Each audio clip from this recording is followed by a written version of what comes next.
بسم اللہ الرحمن الرحیم۔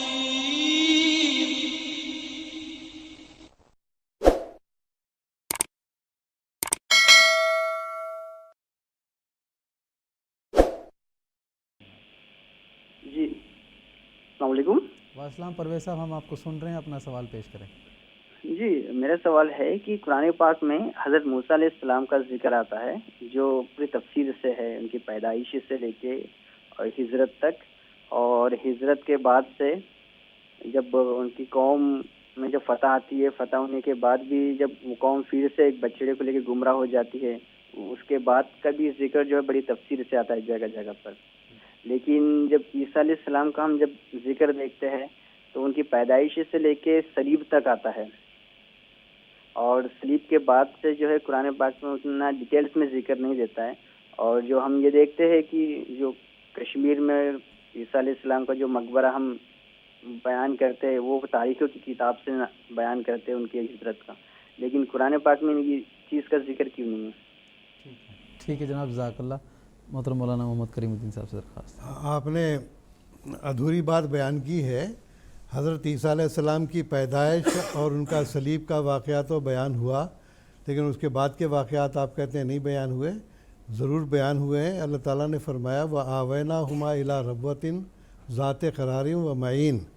حضرت عیسیٰ علیہ السلام اور ان کی والدہ کے سفر کا اس میں ذکر ملتا ہے کہ ان کو ایک ایسی جگہ پر پناہ ہم نے دی ہے۔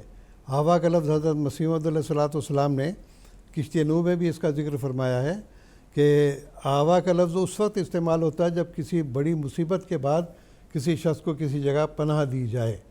تو حضرت عیسیٰ علیہ السلام کو جو سب سے بڑی مصیبت کا وقت آیا ہے وہ آپ کی صلیب کا وقت تھا، تو لہٰذا اللہ تعالیٰ نے اس کے بعد فرمایا کہ ان دونوں کو، ان کو اور ان کی والدہ کو آویناہما الی ربوۃ، ایک اونچے مقام پر، بڑے ٹیلے پر، ذات قرار و معین، جو کہ بڑے تسلی والی، ٹھہرنے والی اچھی آسائش کی جگہ تھی اور چشموں والی جگہ تھی۔ تو یہ اب ہمیں کہاں سے ملتا ہے؟